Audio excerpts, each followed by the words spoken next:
The best part of the game was the passing in the first half. It was as good as I've seen it in quite some time. Interior passing, and it all stems from Chris Jones's play. He kept getting rebounds and missed shots and making great passes. I thought he was brilliant tonight, and obviously we were physically overmatching them, so it's tough to tell a lot of good things because we physically overmatched them. But the passing in the first half was brilliant and really pleasing to watch.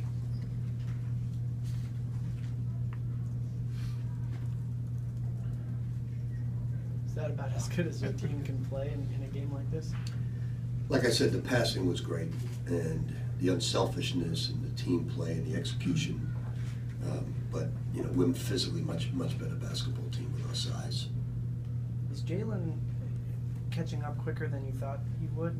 Absolutely not. I thought he was lost tonight. I don't know why you'd say that. Yeah, I thought he was completely lost tonight. You like the way he played tonight? Well, he's getting a lot more minutes for a guy who. Like Yeah, but did you like the way he played? I We're up he was 60. okay. Forget about the minutes. I thought he was okay. I thought he was okay. All right. I give you the okay. I'm not sure. I don't think he's in shape, to be honest with you. And I think that's why Rozier and Chris and Montrez are so, they're just in unbelievable shape. I don't think he's in shape. Did you know that Nanu could pass like that, had vision like that? When Yes. And where did you first see that, and how rare is that for a big man? Kevin Keats told me when he was recruiting him, he said, Coach, now this guy can really pass the basketball. He's got a good feel for the game. And I said, really, with that body? He said, yes, he's really a good passer. And he is. Great interior passer, really sees it very well. He got his first double-double tonight. Can you kind of speak on where his progression's going? And Well, we had a very brief conversation today, and I said, son, look, I'm going to tell you the way it is. We're going to play a better schedule on. We wanted to play you 12 or 16 minutes this year and bring you along slowly and get you ready by sophomore year, and I don't have that luxury. I need you to be a killer out there, and I need you to do it now, even though, you know, I've got to have you become a big-time player in your freshman year. And I thought tonight, from an effort standpoint, he was a big-time player, even though he overmatched his opponent. I thought the way he played the game was great. What does he need to work on most? I'm sorry? What does he need to work on most? I just think just getting the feel for the college game and playing. I think he's a very good passer. He came in here in absurd shape. You all watched him in that, whatever that thing's called, Derby Classic, and he wasn't good. So he got in good shape. He's very strong. He knows the game mentally. He understands the game. He's like Montrez. You know, a lot of times some people ask me, what's the best part about Montrez? Obviously, besides his motor, Montrez is very, very intelligent. You know, Luke Hancock intelligent on the basketball court. Really understands the game, and he understands the game. Rick, you talked earlier today about Montrez's jump shot and the progress. How much do you want him shooting in close games? You know, I think after movement, it's good. I just want to see him on the break get some post-up plays. I think he's taking away a little bit too much of strength of his game. But I think after movement, going from inside to outside is fine, but going from outside and then inside is no good. I think he's got to work inside to out. And, you know, like tonight, he didn't get any post-up tonight on the break, and I think that's a strength of his. And I'd like to see him get, 6-8 points a game just on easy baskets. Which a couple games that Chris didn't shoot it well last year, he didn't do the other things well. Is that the difference maybe in maturity? I think Chris was brilliant the other night. I thought he was great tonight. I think everything you see happening is Chris Jones making it happen. You know, he's playing like a true point guard. And I thought his play in the first half was outstanding.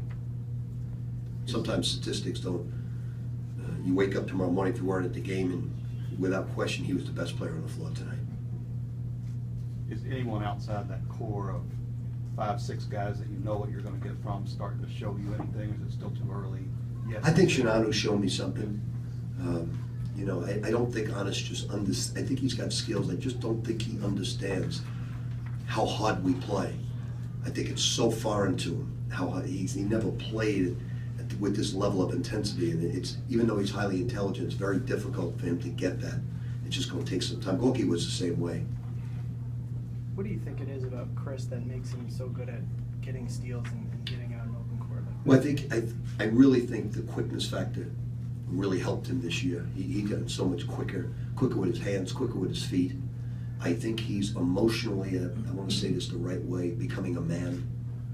I think that there were a lot of times where he didn't act like a man. Chris has got a beautiful smile, a great personality, great leader, and there are times in junior college where, in high school, that he didn't act emotionally mature. I think he's really maturing as a man, and that's great to see. As well as on the court, it's great to see how emotionally he's changing. Coach, you said earlier in the exhibition season you wanted Wayne to be more Chicago tough. Had 9 rebounds out there tonight, had a couple of nice spin moves. Is that something you? Yeah, but the best part was his passing.